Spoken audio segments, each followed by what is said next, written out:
amahoro y'Imana kuri ubu natwe umunsi ku wundi unyuze kuri izi channel zacu ebyiri arizo AMTV show ndetse na Gasabo News 24.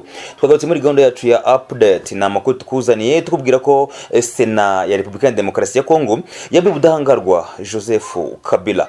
Ngo hayikaze ngiye mujye kubana muri gahunda y'amakuru nitwa Etienne Besa. Ngo hayikaze.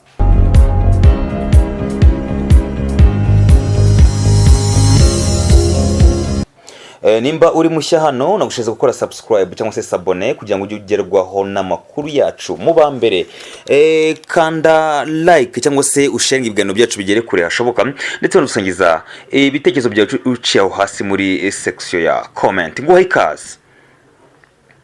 Turerekeza muri Repubulika ya Demokarasi ya Congo.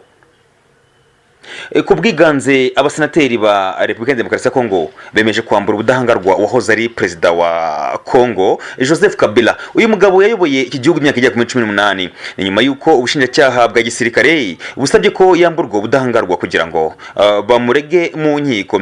Kabila Joseph Kabange usanzwe kandi ari umusenateri ubuzima bwe bwose ubushinjacyaha bwa gisirikare bumushinja ubugambanyi ibyaha by'intambara no gufasha umutwe wa M23 ubu ugenzura ibice bitandukanye byo mu burasirazuba bw'iki gihugu harimo Kivu ya ruguru ndetse na Kivu y'amajyepfo. Abasenateri 18 batoye bemera ko yamburwa Ubudahangarwa, batanu batora banga ko yamburwa Ubudahangarwa bwe. Amajwi 3 yabaye impfabusa.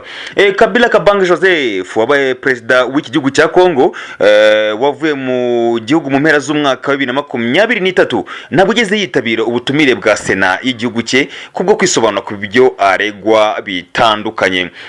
Icyemezo cya Sena ya Congo kirafungura inzira ku bucamanza bwa gisirikare bushobora gutangira kumuburanisha ku byaha ubushinjacyaha bumurega. Niwe muntu wa mbere wategetse Congo ushinjwa ubugambanyi n'ibyaha by'intambara kuregwa n'ubushinjacyaha bwa gisirikare. Byakurikiye byatangajwe n'uwamusimbuye ariwe Perezida Felix Tshisekedi Chilombo muri Gashyantare uyu mwaka. Yavuze ko Kabila ariwe muntu nyawuri inyuma y'ibi byose iri bijyanye n'umutekano muke uvugwa mu burasirazuba bwa Repubulika ya Demokarasi ya Congo. Amushinja gufasha umutwe wa M23. Mu kumusubiza muri Werurwe, Kabila yabwiye abanyamakuru bo muri Afrika y'Epfo agira ati iyo mba mfatanyije na M23 ibintu byari kuba bitandukanye cyane nuko bimeze uyu munsi.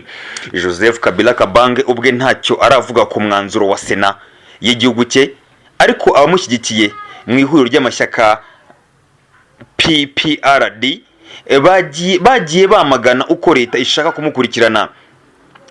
Ferdinand Kambele umuvugizi wa PPRD ini ishyaka ryahoze perezida Joseph Kabila Kabange uyatangaje ko Sena idafite ububasha bwo kwambura Kabila Ubudahangarwa kuko atari umusenateri nk'abandi, ko nk'uwahoze ari umukuru w'igihugu agengwa n'amategeko yihariye.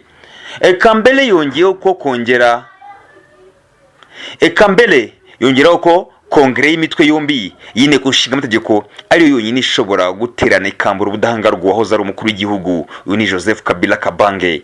Kugeza ubu Kabila Joseph Kabange waranzwe guceceka cyane kuva yava ku mwanya w'umukuru w'igihugu. Ntabwo bizwi neza aho aherereye.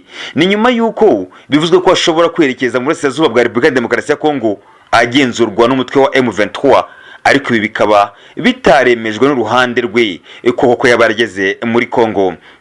Nyuma yo kuva mu gihugu cye mu mpera za 2023, Kabila yabaga muri Afrika y'Epfo, ubundi yabaga muri Zimbabwe nk'uko abantu bahafiye bagiye bitangaza.